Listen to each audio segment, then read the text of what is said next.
माता पिता हमारा पालन पोषण सदा तो नहीं करेंगे, तो आत्मनिर्भर होने के लिए पढ़ाई करते हैं। उसी प्रकार जान लें कि ये सब भी हमारे साथ आजीवन नहीं रहेंगे। मित्र हों, बंधु बांधव हों या वस्तु व्यक्ति, जीवन में इस भाव पर हम दृढ़तापूर्वक डटे रहें।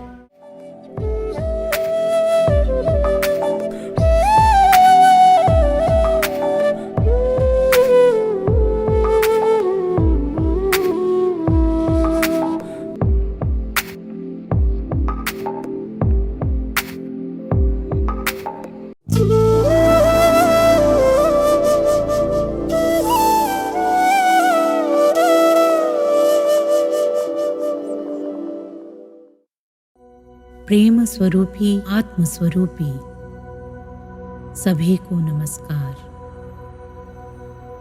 മറ്റെല്ലാം ഈശ്വരൻ്റെ സൃഷ്ടിയാണ്, അഹങ്കാരം മാത്രമാണ് നമ്മുടെ സൃഷ്ടി.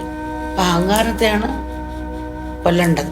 അഹങ്കാരം മരിച്ചാൽ പിന്നെ ഞാനെന്ന് എൻ്റെ എന്നുള്ള വിട്ട് ആത്മാവെന്ന വയസ്സിൽ നമുക്ക് പറന്നുയരാനും ഇതിൽ നിന്നും ആനന്ദം നുകരാൻ സാധിക്കും, എല്ലാത്തിലും നല്ലത് കാണാനും സാധിക്കും.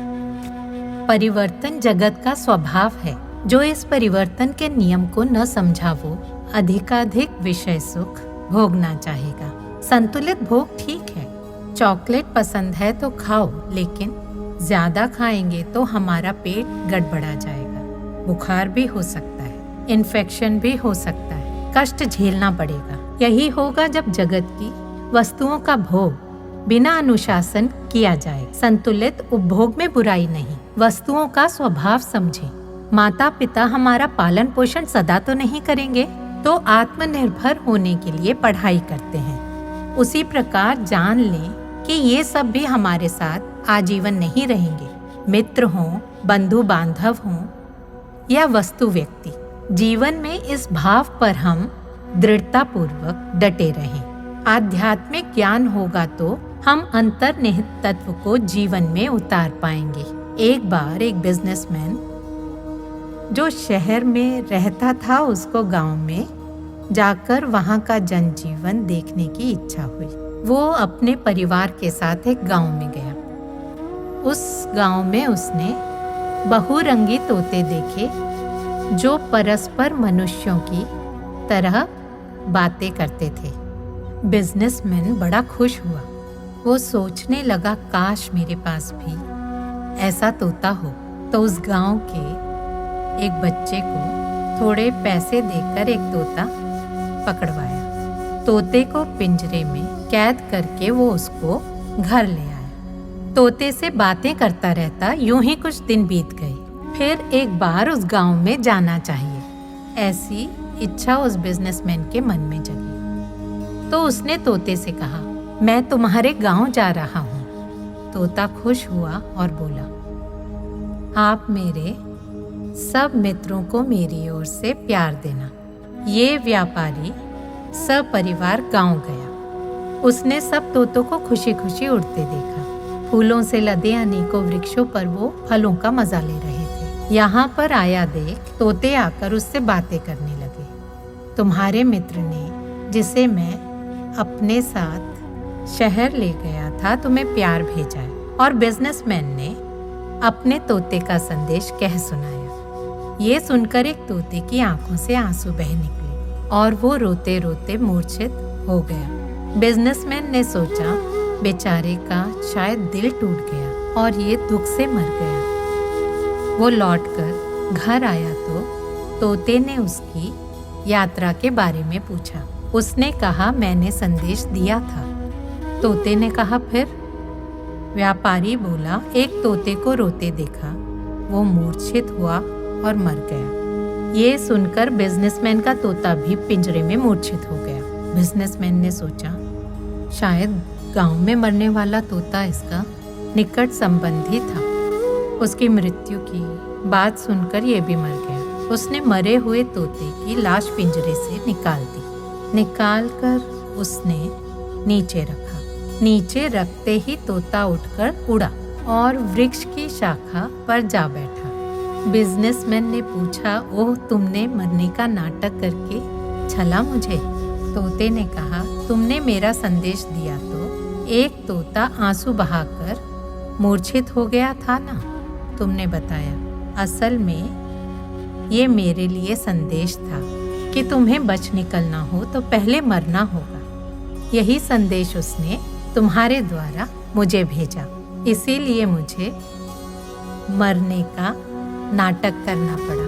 पिंजरे में मुझे समय पर दाना मिलता था। आप सब मुझसे प्यार से बातें करते थे, पर बंधन तो बंधन है।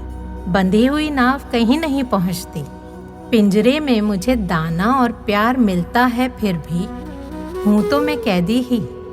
मैं कभी खुले आसमान में उड़ान नहीं भर सकता।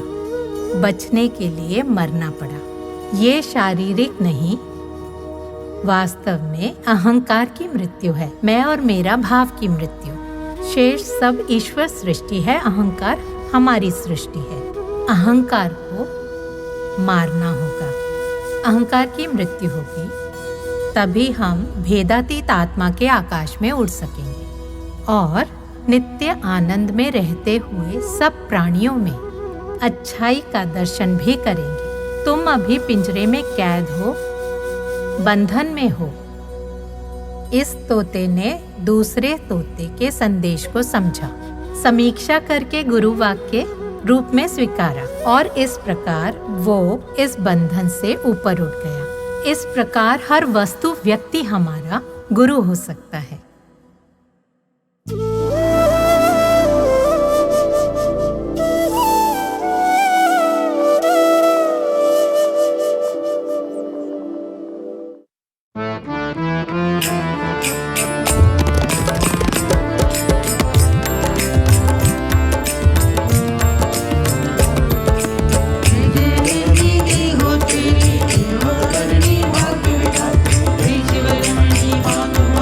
देव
इस वर्ष अमृता निकेतन की 30वीं वर्षगांठ है।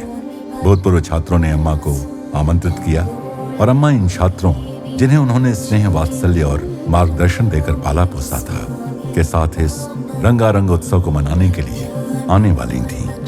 आज यहाँ विश्व भर से आए हुए पूर्व छात्र, भूतपूर्व स्टाफ और कई विशिष्ट अतिथि अम्मा की राह देख रहे थे। अम्मा के आगमन के साथ ही तीसरे अभय वर्ष यानी 30वीं वर्षगांठ का अभिनंदन किया गया। सद्गुरु माता जय जय, दिग्विजय माता जय जय, जगद्गुरु माता जय जय, अमृतेश्वरी। सद्गुरु माता जय जय, दिग्विजय माता जय जय, जगद्गुरु माता जय जय, जगदीश्वरी। महाप्रलयकारिणी,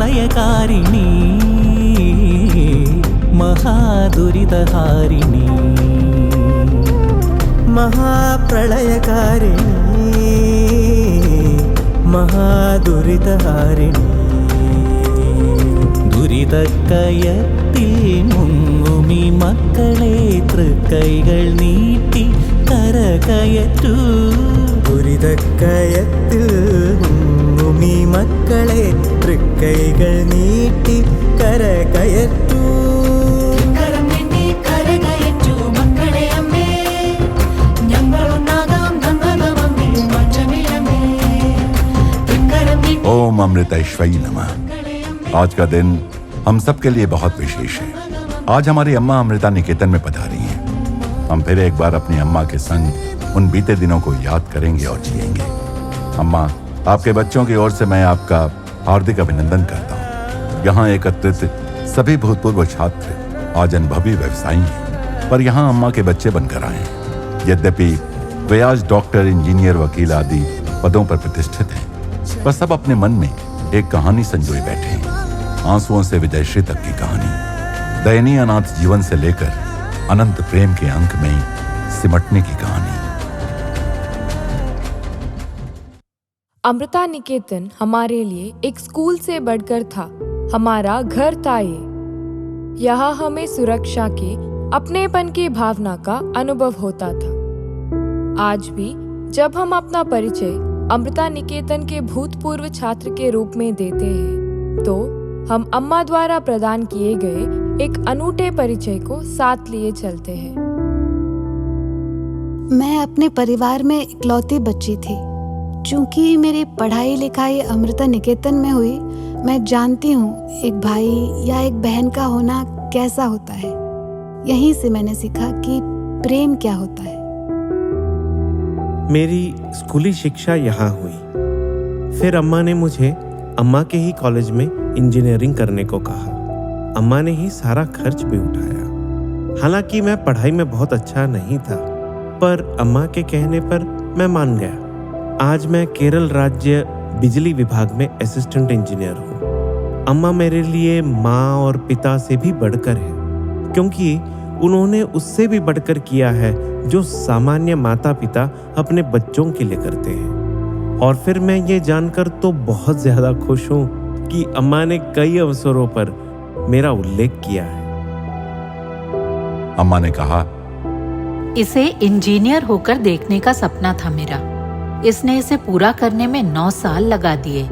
एक बार नंजन को 36 पेपर लिखने रह गए थे। इन्हें पूरा करने के लिए अम्मा ने इसे लैब में काम पर रखा और कई ट्यूशनें भी लगा कर दी। इस तरह ये धीरे धीरे पास हो ही गया। फिर इसकी शादी हुई और अब एक बच्चा भी है। ऑफिस में इसके नीचे भी कई लोग काम करते हैं। अम्मा दूसरे छात्रों को जिनकी 1-2 विषयों में फेल होने पर आगे पढ़ाई करने में रुचि नहीं रहती, हमेशा इसका उदाहरण देती हैं। अम्मा ने अमृता निकेतन के भूतपूर्व छात्रों और स्टाफ को दर्शन दिए।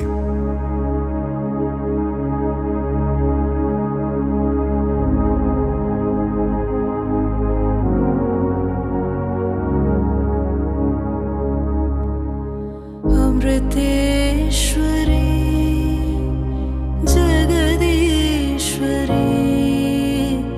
अमृतेश्वरी जगदीश्वरी अमृतानंदमयी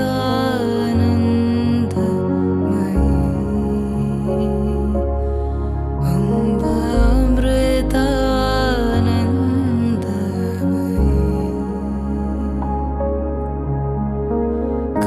करुणामयी कृपामयी दूर करो सब संकट देवी करुणामयी कृपामयी दूर करो सब संकट देवी करुणामयी कृपामयी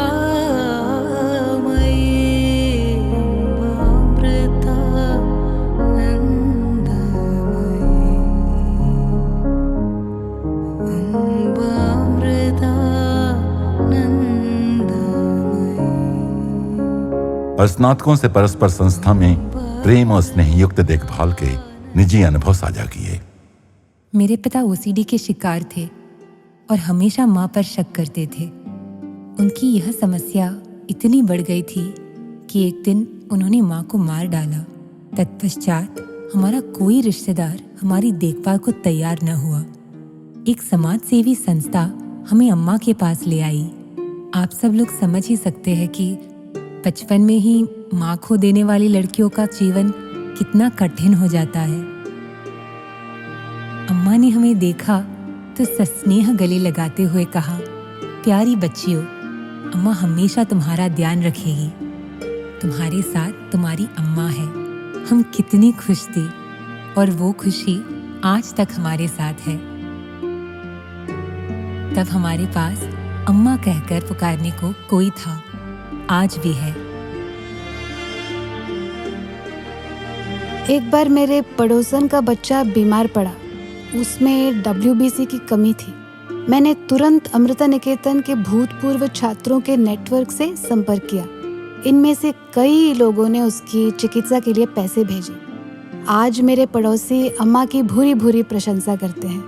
कहते हैं कि अम्मा ने इन बच्चों का मन कितने प्रेम और करुणा से भर दिया है। अम्मा ने मुझे और मेरी बहन को अमृता निकेतन में स्कूली शिक्षा पूरी करने को कहा। स्नातक के बाद अम्मा ने हम दोनों को MBA करवाया और फिर अपने भक्तों से हमारी शादी भी करवा दी।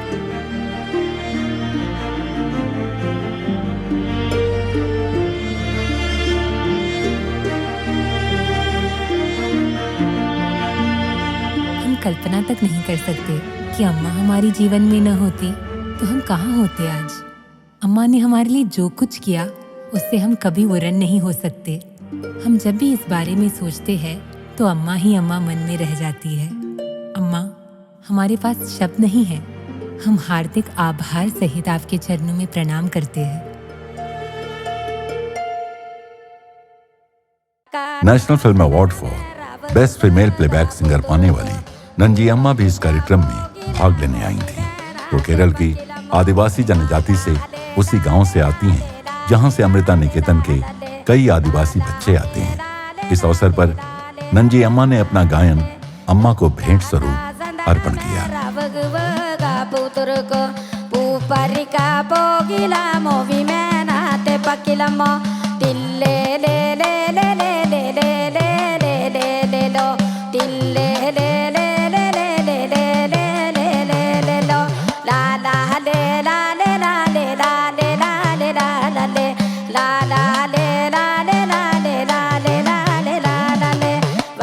अम्मा ने परिसर में रोपित करने के लिए 30 पौधों को प्रसादित किया।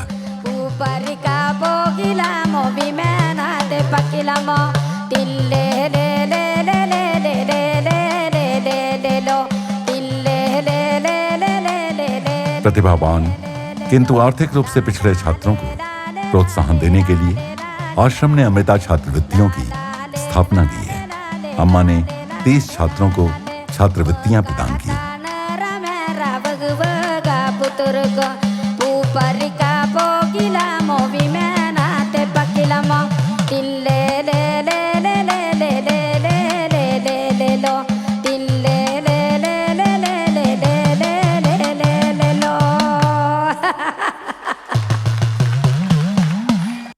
स्टाफ और छात्रों ने अम्मा के लिए सांस्कृतिक कार्यक्रम प्रस्तुत किए।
सबको दर्शन देने के बाद अम्मा ने भजन गाया।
अमृता निकेतन के 30 वर्षों पर होने वाला ये पुनर्मिलन, ये अभय वर्ष भूतपूर्व छात्रों के अम्मा के प्रति प्रेम का जीता जागता प्रमाण है। अम्मा ने भी अपनी उपस्थिति से इसका प्रतिदान किया। उनके सानिध्य से इस उत्सव में प्रेम एवं आनंद की गरिमा सी आ गई। जो उन सब के साथ अम्मा के गहरे बंधन का परिचायक है। इस विशेष दिवस ने अम्मा के कारुण्य के स्थायी प्रभाव को उजागर किया, जिसने सबके मानस पटल पर स्मृतियां अंकित कर दी और हृदयों में कृतज्ञता का भाव। 1996 में ओणम से कुछ दिन पहले हम सबको अम्मा से मिलाने आश्रम ले गए थे। मेरे दर्शन के दौरान अम्मा ने मुझे गले लगाया और वो प्यार से मेरे कानों में फुसफुसाई, मेरी प्यारी बेटी, चिंता मत करो, क्या अम्मा तुम्हारे साथ नहीं है? मैं रो पड़ी। मैं बार बार चिल्लाना चाहती थी, मैं अब अनाथ नहीं हूँ, अब भिखारी नहीं हूँ। अम्मा ने मेरी किस्मत बदल दी। कितनी ही बार अम्मा ने मुझे अपनी बाहों से खींचकर गले लगाकर मेरे कान में कहा, तुम मेरी अपनी हो। कितनी ही बार अम्मा ने अपनी साड़ी से मेरे आंसू पोंछे हैं। मुझे मेरी असली माँ मिल गई है, वो आपकी भी होनी चाहिए।